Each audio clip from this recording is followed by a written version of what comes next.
네, 오늘 보실 하나님 말씀은 저번 주에 이어서 예레미야 19장 15절 말씀입니다. 우리 다 같이 한 목소리로 합독하시겠습니다. 시작.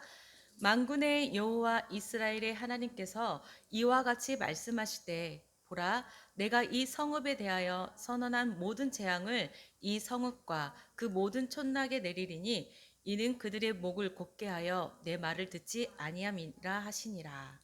아멘. 오늘은 저번 주에 이어서 유다의 멸망을 예언한 예레미야라는 제목으로 함께 은혜를 나누도록 하겠습니다.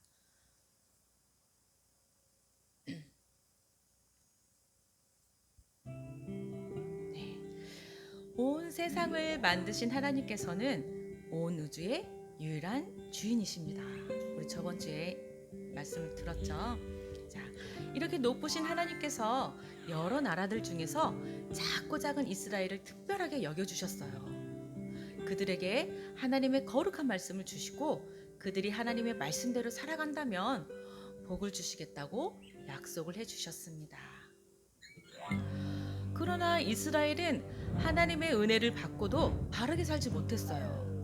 말씀을 따라 하나님만 섬기지 않고 우상 숭배를 하게 됩니다. 그리고 또 죄를 지었음에도 회개하기조차 싫어하였어요. 자, 이런 유다 백성들은 시간이 가면 갈수록 그들은 점점 더 심각한 상황에 빠지고 말게 되었습니다. 그러자 선지자 예레미야가 살던 시기에 남쪽 유다 백성들 역시 마찬가지였어요. 하나님만을 섬겨야 할 예루살렘 성은 죄악이 넘치는 성이 되어버렸습니다. 자, 예레미야 선지자는 유다를 향해 죄를 버리고 회개하라고 외쳤어요. 그러나 백성들은 말씀을 듣고 회개하기는커녕 오히려 예레미야 선지자를 미워하고 심지어 그를 죽이기라고 하였습니다.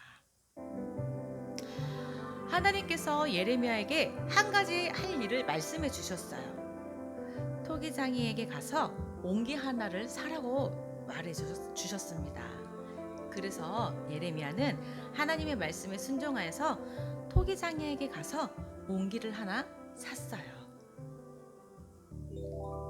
자, 그리고 백성과 제사장들 가운데 몇 사람을 데리고 성문 입구에 있는 흰놈의 골짜기로 가서 하나님의 말씀을 전하라라고 명령해 주셨습니다. 자, 예레미야는 하나님께서 명령하신 대로 백성과 제사장들 가운데 몇 사람을 데리고 성문 입구에 가서 흰놈 골짜기로 갔어요. 가서 그곳에서 하나님의 말씀대로 전했습니다. 이곳을 뭐라고 하냐면 도벳, 흰동 골짜기를 도벳이라고도 불렀어요. 자, 예레미야가 사람들을 데리고 간 도벳은 악한 일들이 일어난 장소였어요. 이곳에서 하나님 대신 바알의 신당들을 세우고 자기 자식들을 불살라 바알에게 바치는 끔찍한 일을 저질렀 곳입니다. 이렇게 예레미야는 우상 숭배를 행하고 악한 일을 한 유다에 대한 하나님의 경고를 전해야만 했어요. 자, 내가 이곳에서 유다와 예루살렘 백성을 적군의 칼에 찔려 죽게 하고 그들의 시체는 공중의 새와 들짐승들의 먹이가 되게 하겠다. 이 성을 완전히 멸망시켜 사람들이 이 성을 보고 비웃으며 조롱하게 될 것이다. 라고 전합니다. 하나님을 저버리고 우상 숭배한 유다가 멸망하게 될 것이라는 하나님의 경고의 말씀이었던 거예요. 자, 이 말을 한 후에 하나님께서는 예레미야에게 손에 든 옹기, 뭘 가지고 가라고 했죠? 항아리, 옹기를 가지고 가라고 했잖아요. 그것을 깨트리라고 하셨습니다. 자, 그러자 예레미야는 하나님의 명령대로 손에 든 옹기 항아리를 깨트리자 어떻게 됐겠어요? 항아리가 부서졌겠죠. 항아리는 산산조각이 났습니다. 자, 이렇게 깨어진 옹기를 보고 있는 사람들에게 하나님의 말씀을 전했어요. 지금 기록되는 말씀이에요. 만군의 여호와께서 이렇게 말씀하셨다. 항아리는 한 번 깨지면 합칠 수 없다. 나도 이 백성과 이 성을 항아리를 깨뜨려 버리겠다. 더 이상 묻을 곳이 없을 정도로 수많은 사람들이 이곳 도벳에 묻힐 것이다. 라고 전하겠습니다. 이렇게 하나님께서는 예루살렘 성도 이 도벳과 같이 될 것이며 예루살렘의 집들과 유다 왕들의 궁궐도 무너져서 멸망하게 될 것이라고 말씀하셨어요.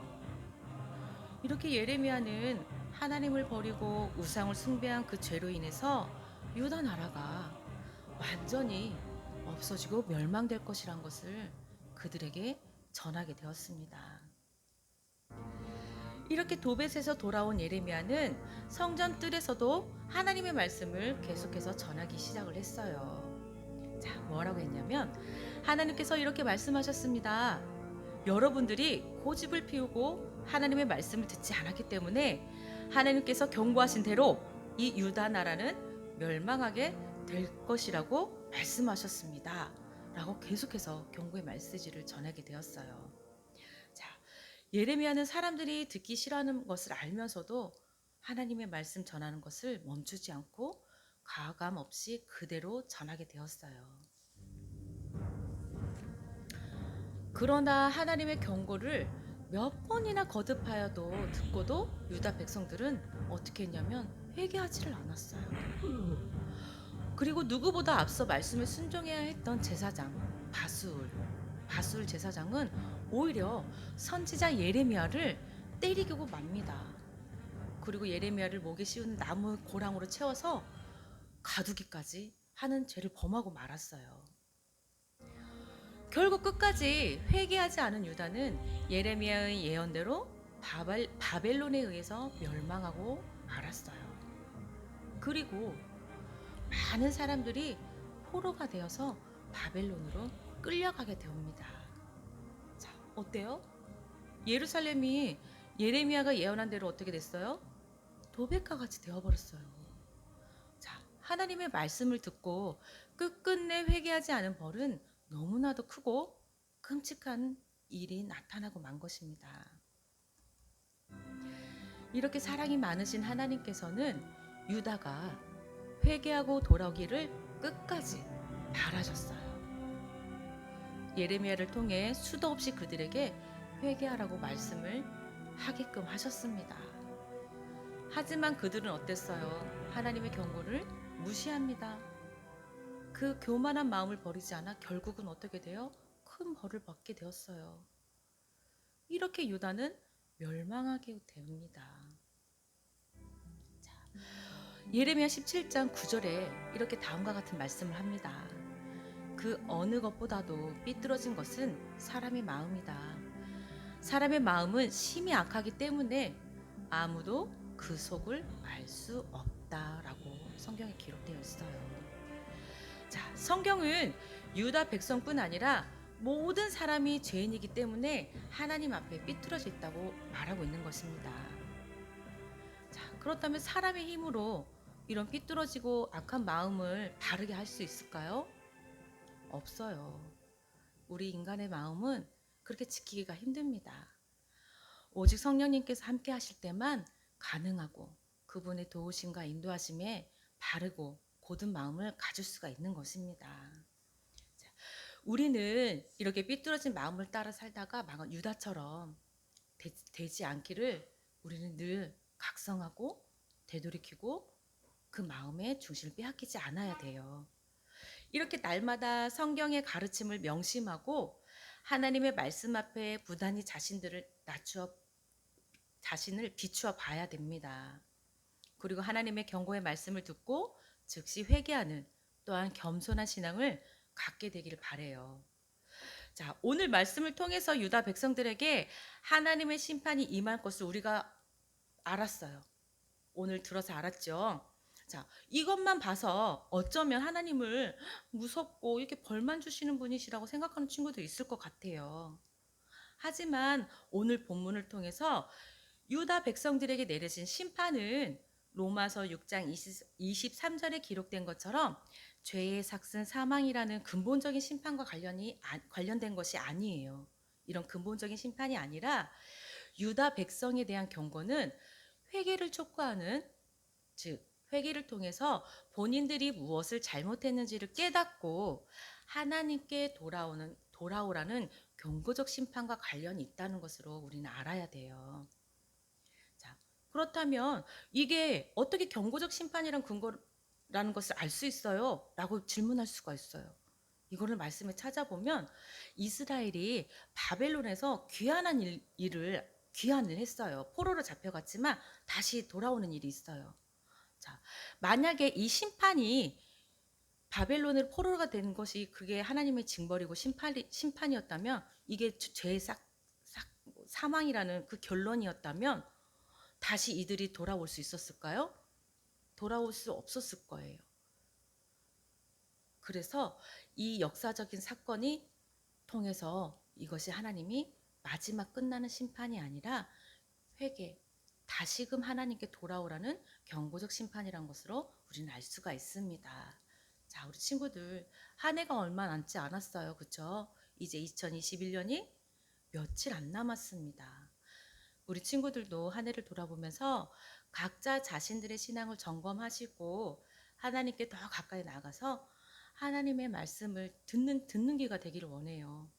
하나님 말씀을 듣지 못하면 유다 백성들처럼 죄를 깨닫는 일들이 일어날 수가 없어요.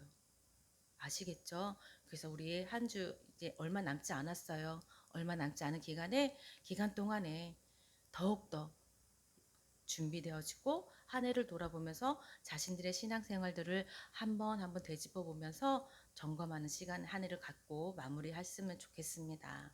그래서 새해를 맞이할 때는 우리 친구들 하나님의 능력과 존귀와 영화로움이 덧입혀져서 새해를 출발할 수 있도록 주님의 이름으로 축원합니다. 자, 그러면 오늘 말씀을 정리해 보도록 할게요. 자, 이 사람은 누구일까요? 유다 백성들에게 죄를 버리고 회개하고 하나님께 돌아와라 라고 외쳤던 사람이에요. 누구예요? 네? 응? 크게 말해도 친구들 그 목소리는 안 들려요. 괜찮아. 누구? 응.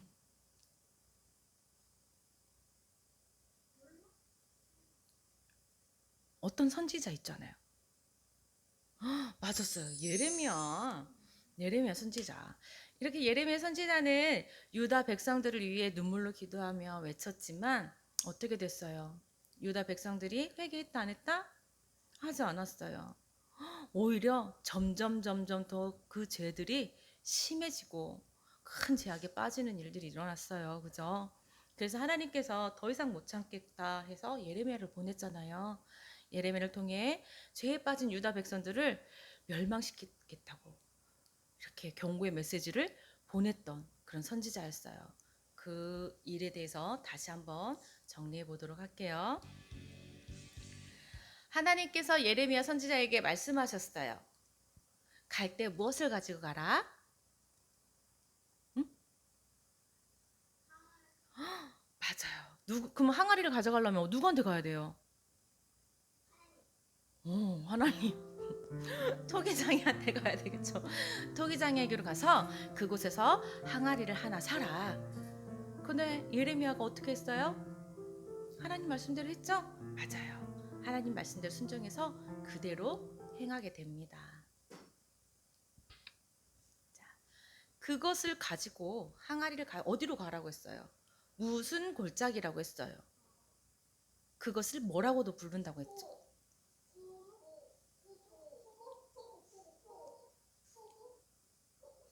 뭔마 골짜기. 흰 놈의 골짜기라고 했죠. 자, 근데 여기에 갈 때 누구를 데리고 가라고 했어요? 누구와 함께 가라고 했는데? 네? 토기장. 자, 백성과 제사장들 가운데 몇 명을 데리고 함께 가라고 했어요. 자, 왜 이들을 데리고 가라고 했냐면, 자, 제사장이라고 하면은 어떻게 해요? 백성들을 대표하는 인물이잖아요. 그래서 그 유지급 장로들로서 존경받고 덕망 있는 이런 제사장을 데리고 가라고 동행을 하라는 한 이유는 자신의 교훈을 교훈하는 것에 증인 또 목격자가 되게 하기 위해서 이들 인정받는 좀 이렇게 지위가 있는 분들을 데리고 가라고 했던 것입니다. 그래서 예레미야는 그대로 순종해서 그 사람들을 데리고 흰놈의 골짜기로 갑니다. 자, 그곳에 예레미야가 옹기를 들고 간 골짜기는 어떤 곳이라고 했죠? 뭐라고도 불린다고 했어요? 네? 도벳. 도벳이라고 불렀고요. 근데 이곳에서 무슨 일들을 하고 있었어요? 바알, 바알의 신당을 세웠죠? 거기서 우상을 세우고 또 끔찍한 일을 벌였어요.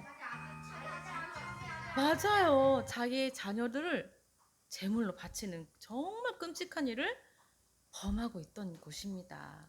그곳에서 우상을 숭배하고 죄악된 일들을 서슴없이 했던 그런 곳이었죠. 자, 그래서 하나님께서는 예레미야를 통해 유다가 멸망하게 될 것이라고 말씀하셨어요. 자, 하나님께서 그 말씀과 동시에 너 어떻게 하라고 했어요? 예레미야에게 뭘 갖고 가라고 했잖아요. 그걸 어떻게 하라고 했어요? 맞아요. 옹기를 깨뜨려라. 그랬더니 옹기가 어떻게 됐어요?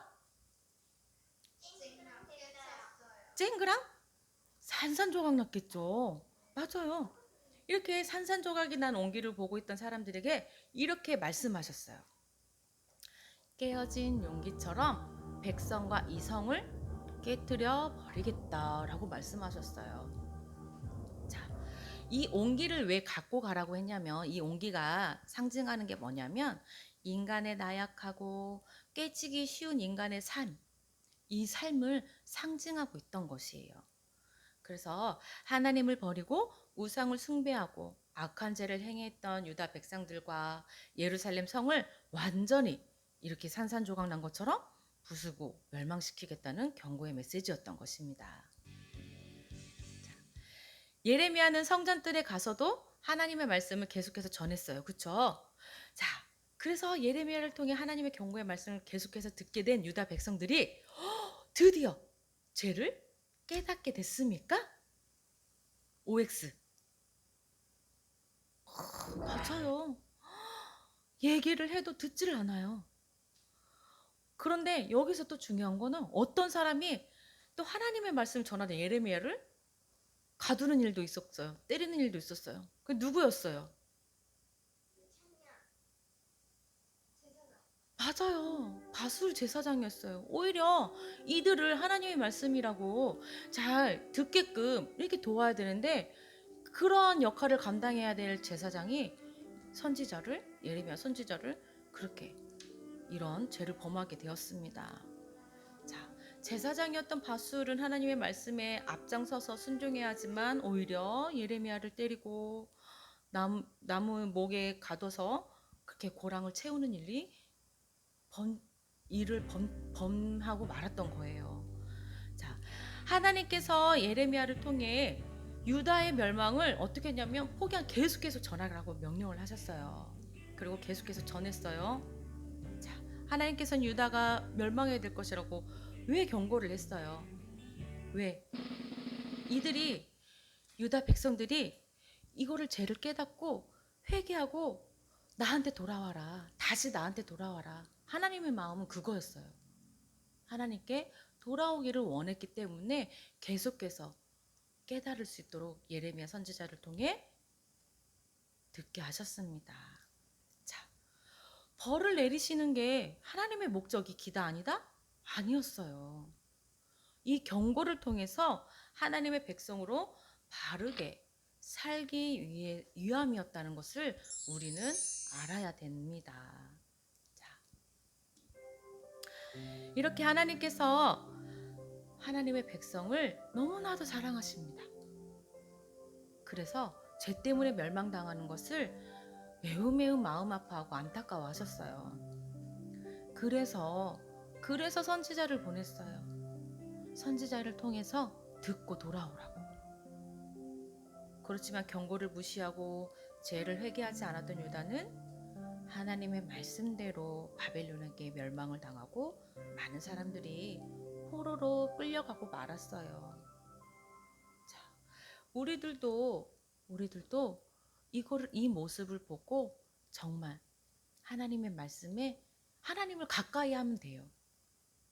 하나님을 내 마음의 중심에 두시고 가까이 하나님 말씀을 듣기를 즐거이 할 때 이러한 유다 같은 죄를 범하지 않게 됩니다. 유다는 하나님을 떠났기 때문에 이러한 그게 죄인지도 모르고 계속해서 저지르는 행위거든요.